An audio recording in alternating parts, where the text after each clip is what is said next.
ಆತ್ಮೀಯ ಪಾಲಕರೇ ಹಾಗೂ ನನ್ನ ಮುದ್ದು ವಿದ್ಯಾರ್ಥಿಗಳೇ, ಶ್ರೀ ಗುರು ಕೋಚಿಂಗ್ ಕ್ಲಾಸಸ್ ಕಾರ್ಟಿಗಿ ವತಿಯಿಂದ ಈ ವಿಡಿಯೋನ ಪ್ರಸ್ತುತಪಡಿಸಲಾಗುತ್ತಿದ್ದು, ಈ ವಿಡಿಯೋದಲ್ಲಿ ನಾನು ಮ್ಯಾಥ್ಸ್ ಈಸ್ ಸಿಂಪಲ್ ಸರಣಿಯ ಅಂದರೆ ಗಣಿತ ತುಂಬ ಸುಲಭ ಎಂಬ ಸರಣಿಯ ಮುಂದುವರೆದಂತಹ ಗಣಿತ ಪ್ರಶ್ನೆಗಳನ್ನ ತೆಗೆದುಕೊಂಡು ಬಂದಿದ್ದೇನೆ. ಓಕೆ, ಆ ಪ್ರಶ್ನೆಗಳನ್ನ ಡಿಸ್ಕಸ್ ಮಾಡೋಕ್ಕಿಂತ ಮುಂಚಿತವಾಗಿ ಶ್ರೀ ಗುರು ಕೋಚಿಂಗ್ ಕ್ಲಾಸಸ್ ಕಡೆಯಿಂದ ನಾವು RMS, ಸೈನಿಕ, ನವೋದಯ, ಮೊರಾರ್ಜಿ, ಕಿತ್ತೂರು ಹಾಗೂ ಇನ್ನಿತರ ವಸತಿ ಶಾಲೆಗಳಿಗೆ ತರಬೇತಿಯನ್ನು ಕೊಡ್ತಾ ಬಂದಿದ್ದೇವೆ.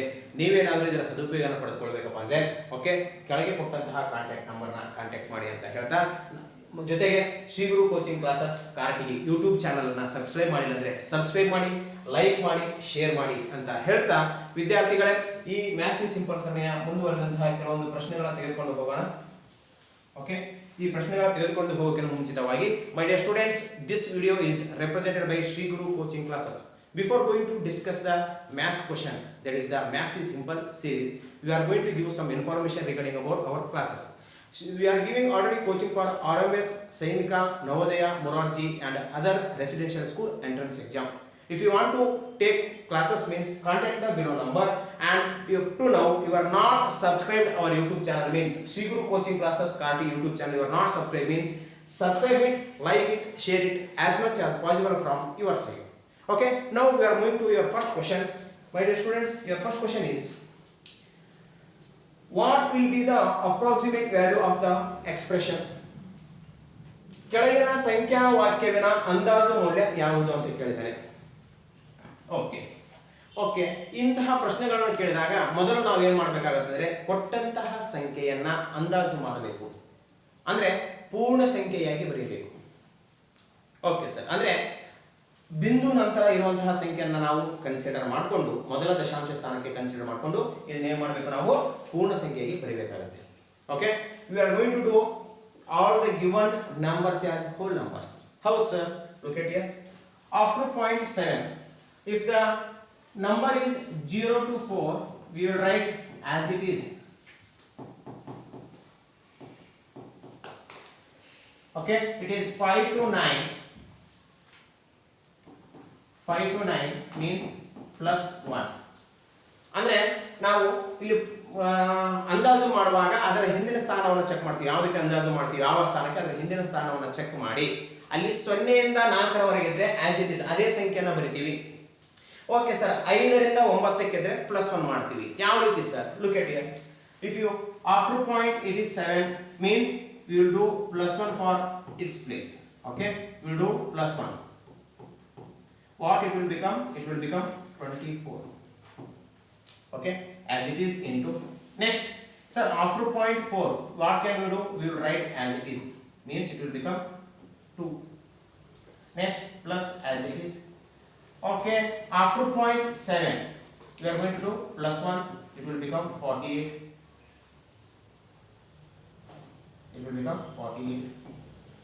Okay, next division. After point it is 2 means there is no change, as it is it will become 2.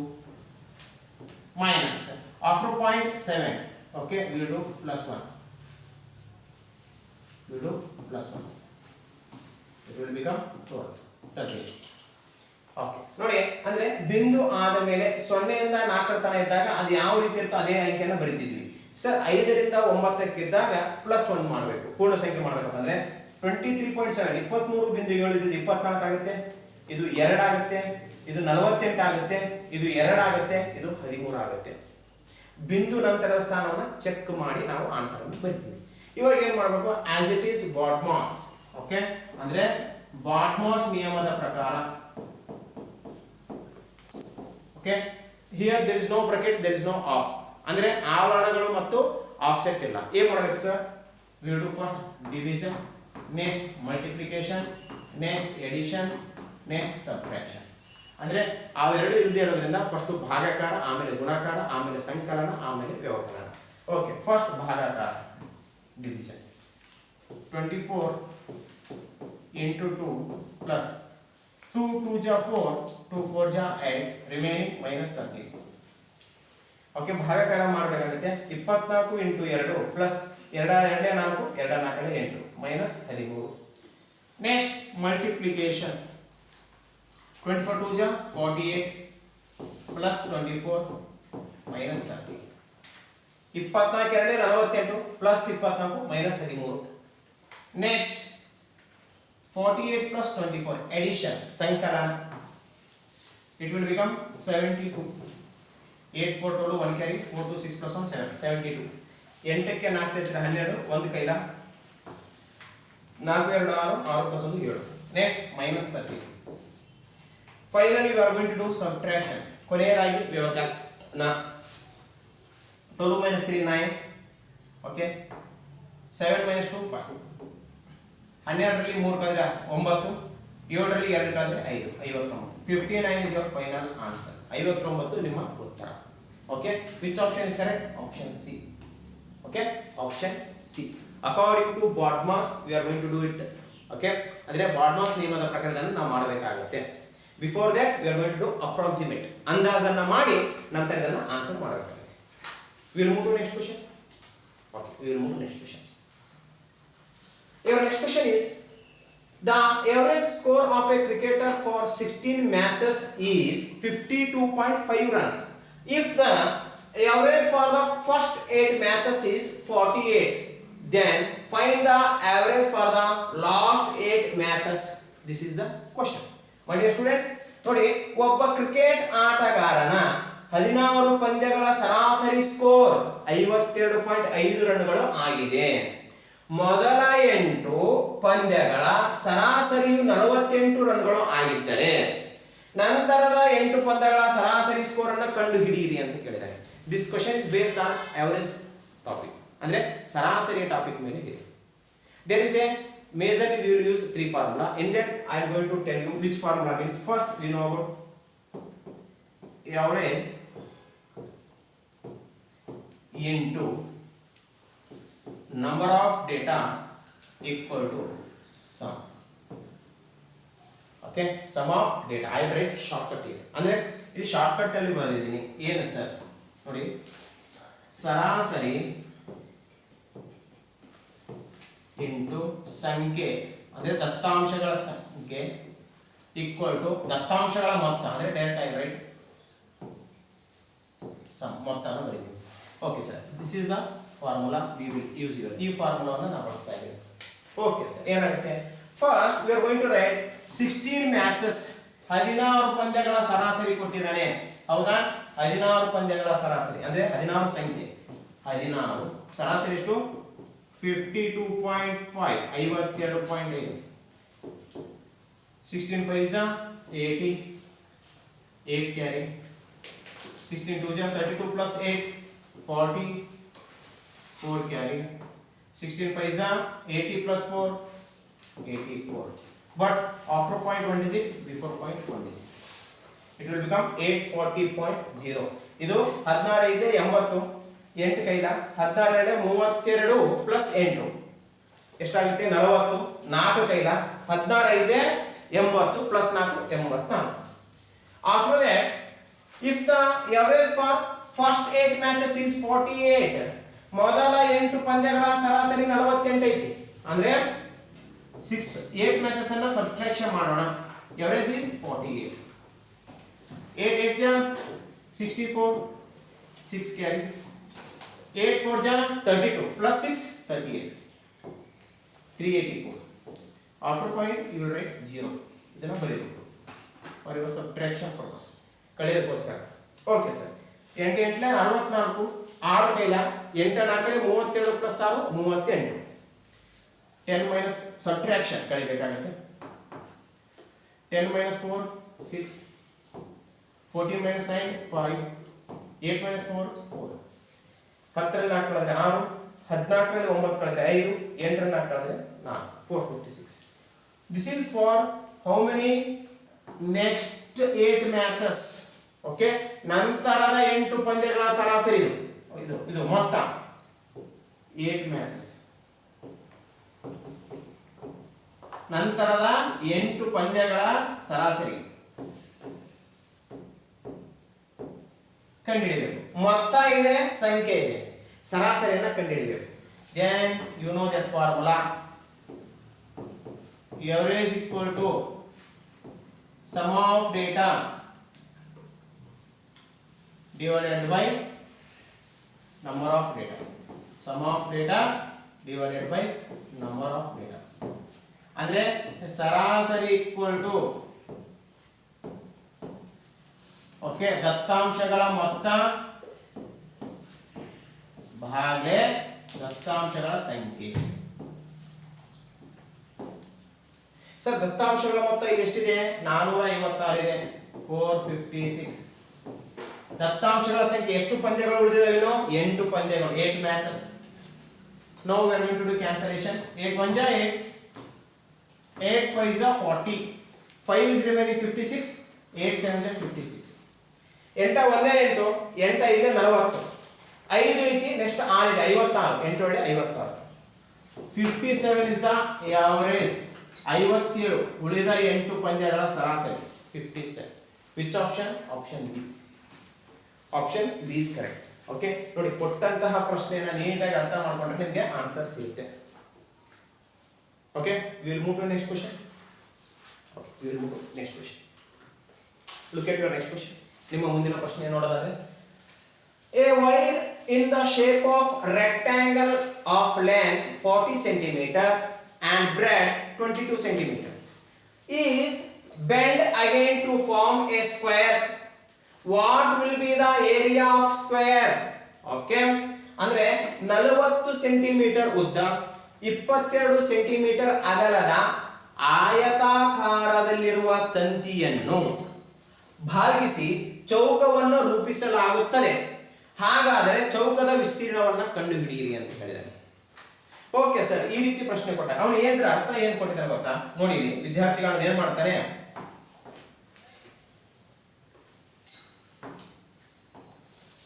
ಒಂದು ಚೌಕ ಇದೆ. ಈ ಚೌಕವನ್ನ ಬೆಂಡ್ ಮಾಡಿ ಏನ್ ಮಾಡಿದಾನೆ, ಒಂದು ಸ್ಕ್ವೇರ್ ಅಂದ್ರೆ ಒಂದು ಆಯತದ ತಂತಿಯನ್ನ ಬೆಂಡ್ ಮಾಡಿ ಚೌಕ ಮಾಡಿದ್ದಾನೆ. ಇದರ ಅರ್ಥ ಇವೆರಡು ಸಮ.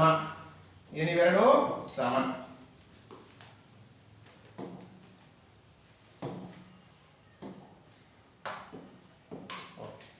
ಇದು 40 ಸೆಂಟಿಮೀಟರ್ ಉದ್ದ, ಎಷ್ಟಿದೆ? 22 ಸೆಂಟಿಮೀಟರ್ ಅಗಲ.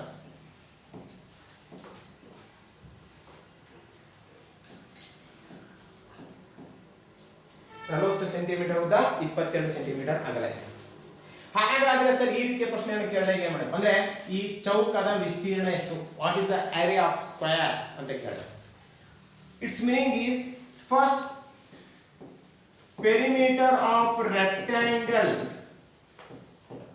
equal to perimeter of square. ಅಂದ್ರೆ ಏನು ಸರ್? ಆಯತದ ಸುತ್ತಳತೆ equal to ಚೌಕದ ಸುತ್ತಳತೆ.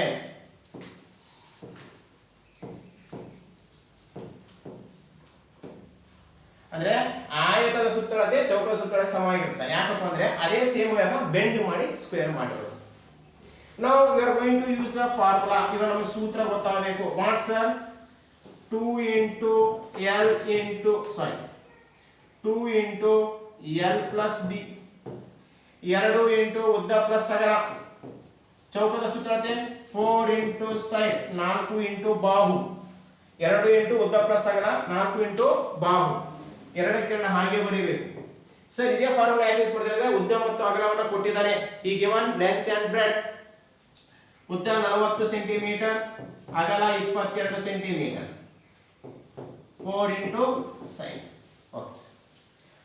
40 22 62. 2 into 62 equal to 4 into side. ಅಂದ್ರೆ ಇವಾಗ 62 2 124 equal to side. This into 4 will come this side, means it will become division. ನೋಡಿ 62 ಎರಡೇ 124. ಇಲ್ಲಿ ಏನಿಲ್ಲ ಅಂದ್ರೆ 8 ಇರುತ್ತೆ, ನೆನಪಿರಲಿ. ಓಕೆ, 62 ಎರಡೇ 124. ಈ ಇಂಟು 4 ಈ ಕಡೆ ಬಂದ್ರೆ ಭಾಗ ಆಗುತ್ತೆ. ನಾವು ಕ್ಯಾನ್ಸಲೇಷನ್. 4 1 4, 4 3 12, 4 is remaining. 4 1 4. 4 3 12, 12 0. ನೆಕ್ಸ್ಟ್ 4 ಇದೆ, 4 1 4. ಸೈಡ್ ಅಂದ್ರೆ ಏನು? ಸೈಡ್ ಅಂದ್ರೆ ಬಾಹು. ಬಾಹು ಎಷ್ಟಾಗಿರುತ್ತೆ? 31 centimetre 31 centimetre. This is side ಬಾಹು. ಈ ಕಡೆ ಬಂದಿರೋದು ಅಲ್ಲಿ ಬರ್ತಿದೆ. Now we will use the formula. That formula is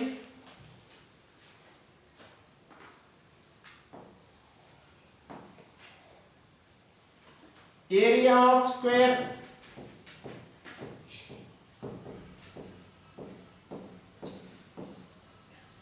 ಚೌಕದ ವಿಸ್ತೀರ್ಣ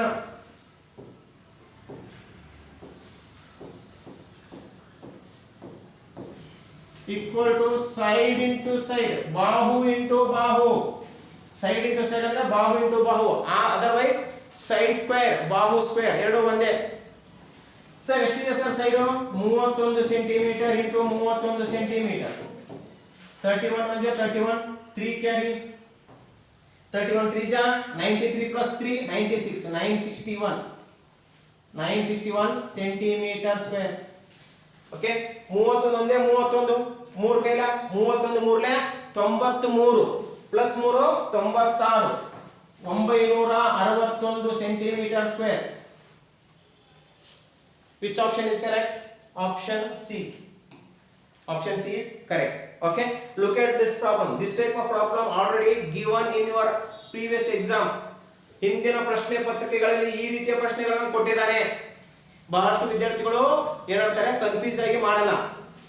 ಕೊಟ್ಟಂತಹ ಪ್ರಶ್ನೆನ ಸ್ವಲ್ಪ ಅರ್ಥ ಮಾಡ್ಕೊಂಡು ಮಾಡಿದ್ರೆ ಆಯ್ತು. Understood? Okay, we will move to the next question. Okay, we will move to next question. Simplify, ಸಂಕ್ಷೇಪಿಸಿ. ಓಕೆ ಸರ್, ಹಾಗಾದ್ರೆ ಏನು ಮಾಡಬೇಕು? According to BODMAS rule, according to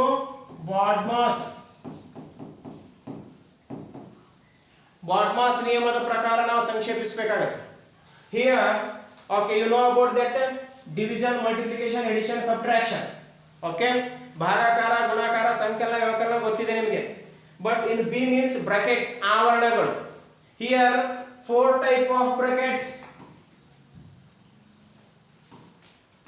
4 types of bracket, 4 ರೀತಿಯ ಆವರಣಗಳಿವೆ.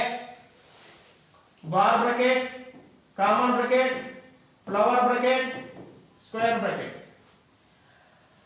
ರೇಖಾವರ್ಣ, ಅಲ್ಪಾವರ್ಣ, ಪುಷ್ಪಾವರ್ಣ, ಚೌಕಾವರ್ಣ. We will do first this, next, third, fourth. ಅಂದ್ರೆ ಈ ನಿಯಮ, ಈ ರೂಲ್ಸ್ ಪ್ರಕಾರನೇ ಮಾಡಬೇಕು. ಮೊದಲು ಇದನ್ನ ಮಾಡಬೇಕು, ನೆಕ್ಸ್ಟ್ ಇದನ್ನ, ನೆಕ್ಸ್ಟ್ ಇದನ್ನ, ನೆಕ್ಸ್ಟ್ ಇದನ್ನ. Okay sir, here we given bar bracket, no, ಅಲ್ಲಿ ರೇಖಾವರ್ಣ ಕೊಟ್ಟಿಲ್ಲ. Next one is common bracket. Okay, ಅಲ್ಪಾವರ್ಣ, yes sir, he given. We will convert this mixed fraction to improper. ಮಿಶ್ರ ಭಿನ್ನ ರಾಶಿಯನ್ನ ವಿಷಮ ಭಿನ್ನ ರಾಶಿಯಾಗಿ ಮೊದಲು ಮಾಡಬೇಕು. 3 2 6, 6 plus 2 8/3, division, square bracket, 2 4 8 plus 1 9/2, plus flower bracket 5/12, common bracket. In common bracket multiplication is there, subtraction is there. ಅಲ್ಪಾವರಣದಲ್ಲಿ ಗುಣಾಕಾರನೂ ಇದೆ, ಏನಿದೆ, ವ್ಯವಕಲನನೂ ಇದೆ. ಏನು ಮಾಡಬೇಕು sir? First we do multiplication. First ಗುಣಾಕಾರ ಮಾಡಬೇಕು. 8.3 minus 2.1 into 3 means 3 1 3, 3 2 6, 6.3. 8.3 ಹಾಗೆ ಬರೀತೀರಾ, ಮೈನಸ್ 2.1 into 3, 21 3ಲೆ 63, ಬಿಂದು ಆದ್ಮೇಲೆ ಒಂದು ಅಂಕಿದೆ, ಒಂದು ಅಂಕಿ ಹಿಂದಕ್ಕೆ ಹೋಗಿ ಬಿಂದು ಕೊಡಬೇಕು. 6.3, 6.3. Next we are going to do subtraction, ವ್ಯವಕಲನವನ್ನ ಮಾಡಬೇಕು. 8/3 division, square bracket, 9/2 plus 5/12. 8.3 minus 6.3 means it will become 2. 8.3 ರಲ್ಲಿ 8.3ರಲ್ಲಿ 6.3 ಅನ್ನು ಕಳೆದರೆ 2.0 ಬರುತ್ತೆ, ಅಂದ್ರೆ 2. Sir, here nothing is there means we are going to do multiplication. ಯಾವುದೇ ಚಿಹ್ನೆಯನ್ನ ಕೊಟ್ಟಿಲ್ಲ ಅಂದ್ರೆ ಗುಣಾಕಾರ ಮಾಡಬೇಕು. Flower bracket, square bracket. Okay sir, 2 1 2, 2 6 12. Here nothing means denominator 1. ಏನು, ಇಲ್ಲಿ ಯಾವಾಗಲೂ ಛೇದ ಒಂದಿರುತ್ತೆ. 2 ಒಂದೇ, 2 ಆನೆ, ಕ್ಯಾನ್ಸಲೇಷನ್ ಹೋಗಲ್ಲ. 8/3 9/2 plus flower bracket 5 into 1, 5 1 ja 5, 6 into 1, 6 1 ja 6. Sorry, we will remove this flower bracket because it will gone. ಈ flower bracket ಹೋಗುತ್ತೆ because operations in the flower brackets are completed. ಅಂದ್ರೆ ಪುಷ್ಪಾವರಣದ ಒಳಗಡೆ ಇರುವಂತಹ ಕ್ರಿಯೆಗಳು ಮುಗಿದ ಮೇಲೆ ಪುಷ್ಪಾವರಣ ಹೋಗುತ್ತೆ. ಎಲ್ಲ ಆವರಣಗಳು ಅಷ್ಟೇ, ಆ ಆವರಣದಲ್ಲಿರುವಂತಹ ಎಲ್ಲ ಕ್ರಿಯೆಗಳು ಮುಗಿದ ಮೇಲೆ ಅದು ಹೋಗುತ್ತೆ. Okay sir. Next we are going to do addition of fractions. ಭಿನ್ನ ರಾಶಿಗಳ ಸಂಕಲನ. You know that first we are going to take LCM. 2 and 6 LCM is 6.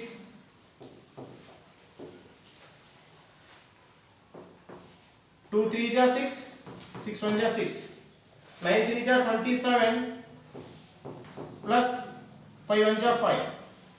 ನೋಡಿ ನೆನಪಿಟ್ಕೊಳ್ಳಿ, ಈ ಭಿನ್ನ ರಾಶಿಗಳ ಸಂಕಲನ ಮಾಡಬೇಕಂದ್ರೆ ಮೊದಲು ಛೇದಗಳ ಲಸ ತೆಗಿಬೇಕು. 6 ಬರುತ್ತೆ. ಹೇಗೆ ಸರ್ ಅಂದ್ರೆ 6 is divisible by 2. ದೊಡ್ಡ ಸಂಖ್ಯೆ ಚಿಕ್ಕ ಸಂಖ್ಯೆಯಿಂದ ಭಾಗ ಹೋದ್ರೆ ಅದೇ ಲಸಹ. 2 how much is 6? 2 3 ja 6, 2 3 6, 6 1 ja 6, 6 1 6. Next 9 3 ja 27 plus 5 1 ja 5, 9 3 27 plus ಇರೋದಕ್ಕೆ plus 5 1 5. Okay sir. Next step 8/3 division. 27 plus 3 32/6, 32/6 ಆಗುತ್ತೆ sir. Next what can we do? We will do like this. 8/3.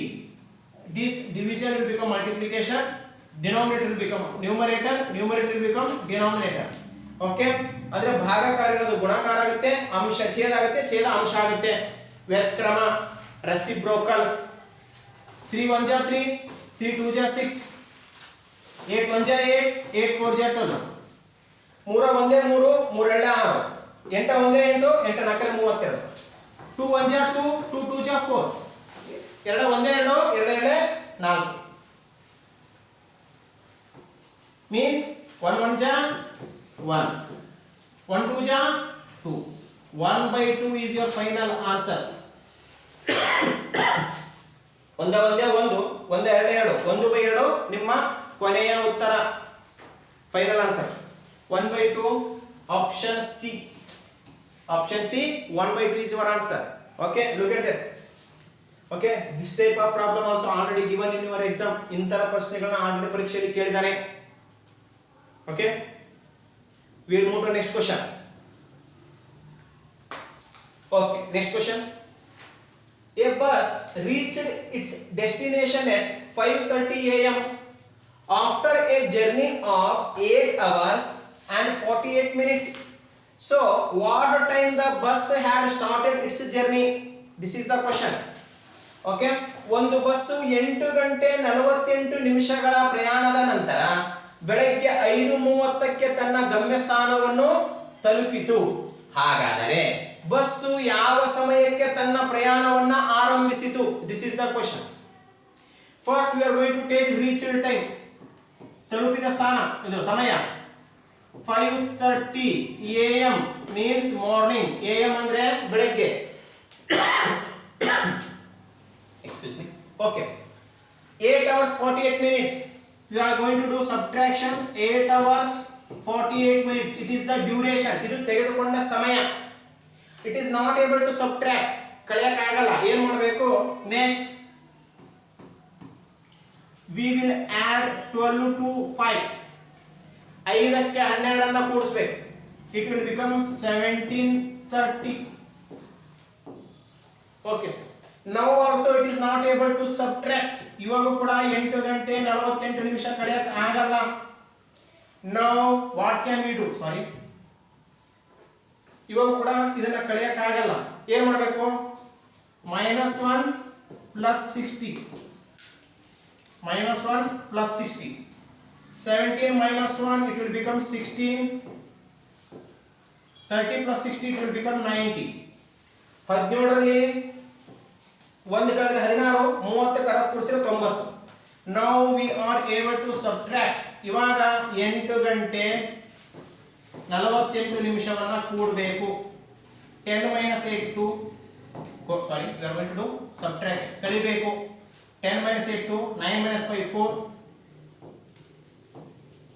16 minus 8 8 means 8:48 sir this is am or pm sir ಇದು ಬೆಳಗ್ಗೆನ ರಾತ್ರಿ ಅಂತ ಕೇಳಿದಾಗ we are crossed 12 o'clock ರಾತ್ರಿ 12 ಗಂಟೆ ಹಿಂದಕ್ಕೆ ಹೋಗ್ತಿದೀವಿ 8 ಗಂಟೆ ಹಿಂದಕ್ಕೆ ಹೋಗಬೇಕು means am will become pm okay 12 ಗಂಟೆನೆಲ್ಲ ಕೂಡಿಸಿ ಅಥವಾ 12 ಗಂಟೆ ಹಿಂದಕ್ಕೆ ಅಥವಾ 12 ಗಂಟೆ ಕ್ರಾಸ್ ಆದ್ರೆ am ಇರೋದು pm ಆಗುತ್ತೆ pm ಇರೋದು am ಆಗುತ್ತೆ ನೆನಪಿಟ್ಕೊಳ್ಳಿ ಓಕೆ ಅಂದ್ರೆ ಬೆಳಗ್ಗೆ ಇರೋದು ರಾತ್ರಿ ಆಗಿರುತ್ತೆ ರಾತ್ರಿ ಇರೋದು ಬೆಳಗ್ಗೆ ಆಗಿರುತ್ತೆ 8:42 pm is your final answer 8 ಗಂಟೆ 42 ನಿಮಿಷ ನಿಮ್ಮ ಉತ್ತರ option C is your final answer okay this is about your fifth question we'll move to next question ಮುಂದಿನ ಪ್ರಶ್ನೆಗೆ ಹೋಗೋಣ your next question if a boy sells a book for rs 450 there is a loss of 10%. To gain 10%, what should be the selling price? ಅಂದ್ರೆ ಒಬ್ಬ ಹುಡುಗನೊಬ್ಬನು ಶೇಕಡ 10ರಷ್ಟು ನಷ್ಟದೊಂದಿಗೆ 450 ರೂಪಾಯಿಗೆ ಪುಸ್ತಕವನ್ನು ಮಾರಿದನು. ಶೇಕಡ 10ರಷ್ಟು ಲಾಭ ಗಳಿಸಲು ಪುಸ್ತಕವನ್ನು ಮಾರಾಟ ಮಾಡಬೇಕಾದ ಬೆಲೆ ಅಥವಾ ಪುಸ್ತಕ ಮಾರಾಟದ ಬೆಲೆ ಏನಾಗಿರಬೇಕಂತ ಕೇಳಿದಾನೆ. My dear students, okay, without formula ಸೂತ್ರ ಇಲ್ಲದೇನೆ ನಾವು ಮಾಡಬಹುದು. ಹೇಗೆ ಸರ್? ಕಾಸ್ಟ್ ಪ್ರೈಸ್ ಸೆಲ್ಲಿಂಗ್ ಪ್ರೈಸ್ ಅಂದ್ರೆ ಕೊಂಡ ಬೆಲೆ ಮಾರಿದ ಬೆಲೆ. Okay sir. First 10% loss for 450 is what? It is selling price. ಅಂದ್ರೆ ಇಲ್ಲಿ 10 ರೂಪಾಯಿ 10% ಲಾಸ್ ಆಗಿದೆ ಅಂದ್ರೆ 100 ರೂಪಾಯಿ ಇರುವ ವಸ್ತು 90 ರೂಪಾಯಿಗೆ ಹೋಗುತ್ತೆ. Why sir? 100 minus 10 because loss ಆಗಿದೆ ಅವರಿಗೆ. Okay sir. Next for 450 he sold 450ಕ್ಕೆ ಮಾರಿದರೆ ವಾಟ್ ಈಸ್ ಕಾಸ್ಟ್ ಪ್ರೈಸ್? ಕೊಂಡ ಬೆಲೆ ಏನು? You are going to do cross multiplication. 450 into 100 divided by 90 ಓರೆ ಗುಣಾಕಾರ ಮಾಡಿದ್ರೆ 450 into 100 ಭಾಗ 90. 0 0 as it is. 9 1 ja 9 5 ja 9 1 9 5. 5 into 100 is 500. 5 into 100 500 ರೂಪಾಯಿಗಳು. 500 rupees. It is what? It is cost price. ಏನಿದು? ಕೊಂಡ ಬೆಲೆ. But what he asked, if you want 10% profit 10% ಲಾಭ ಗಳಿಸಬೇಕು, ಎಷ್ಟಕ್ಕೆ ಮಾಡಬೇಕು sir? once again cost price ಕೊಂಡ ಬೆಲೆ selling price ಮಾರಾಟದ ಬೆಲೆ ಅಥವಾ ಮಾರಿದ ಬೆಲೆ. Okay sir. ನೋಡಿ 10% ಪ್ರಾಫಿಟ್ ಅಂದ್ರೆ 100 will become 110. 100 ರೂಪಾಯಿ ಇರೋದು 110 ರೂಪಾಯಿ ಆಗುತ್ತೆ, ಹೌದಾ? 500 ರೂಪಾಯಿ ಇರೋದು ಎಷ್ಟಾಗುತ್ತೆ? what will be 500 will become. Okay sir. 500 into 110 divided by 100. 500 into 110 ಭಾಗ 100. 20 20. 11 5 are 55. Means it will become 550 rupees. ಹಾಗಾದ್ರೆ 560 ರೂಪಾಯಿಗೆ ಮಾರಾಟ ಮಾಡಬೇಕು ಅವನು. ಓಕೆ, 550 ರೂಪಾಯಿ ಮಾರಾಟ ಮಾಡಬೇಕು. Option B. Okay, option B is correct. This is about cost price and selling price. ಕೊಂಡ ಬೆಲೆ ಮತ್ತು ಮಾರಿದ ಬೆಲೆ, ಶೇಕಡ ಲಾಭ ಶೇಕಡ ನಷ್ಟ ಕೇಳ್ತಾರಲ್ಲ ಆ ಇದರ ಮೇಲೆ ಟಾಪಿಕ್ ಮೇಲೆ. This type of questions also already asked in your ಸೈನಿಕ RMS ಎಕ್ಸಾಮ್ಸ್. ಸೈನಿಕ ಮತ್ತು ರಾಷ್ಟ್ರೀಯ ಮಿಲಿಟರಿ ಸ್ಕೂಲ್ ಪರೀಕ್ಷೆಗಳಲ್ಲಿ ಈ ರೀತಿಯ ಪ್ರಶ್ನೆಗಳನ್ನು ಕೇಳಿದ್ದಾನೆ. ಓಕೆನಾ? Okay, I think all of you understand the questions. ಎಲ್ಲರಿಗೂ ಅರ್ಥ ಆಗಿದೆ ಅಂತ ಅನ್ಕೊಂಡಿದ್ದೀನಿ ನಾನು. If you have any doubts, ನಿಮಗೆ ಏನಾದರೂ ಡೌಟ್ ಇದ್ರೆ, if you have any doubts or any doubted question means contact the below number, send your questions. ನಿಮ್ಮ ಪ್ರಶ್ನೆಗಳನ್ನ ಕೆಳಗೆ ಕೊಟ್ಟಂತಹ ನಂಬರ್ಗಳಿಗೆ ಕಾಂಟ್ಯಾಕ್ಟ್ ಮಾಡಿ ಹಾಗೂ ಸೆಂಡ್ ಮಾಡಿ. I will send solution. ನಿಮಗೆ ಸೊಲ್ಯೂಷನ್ ಅನ್ನು ಕಳಿಸ್ತೀನಿ ಅಂತ ಹೇಳ್ತಾ once again we will meet in next video. Bye bye, take care. ಮುಂದಿನ ವಿಡಿಯೋದಲ್ಲಿ ಮತ್ತೆ ನಾವು ನೀವು ಭೇಟಿಯಾಗೋಣ. Bye bye.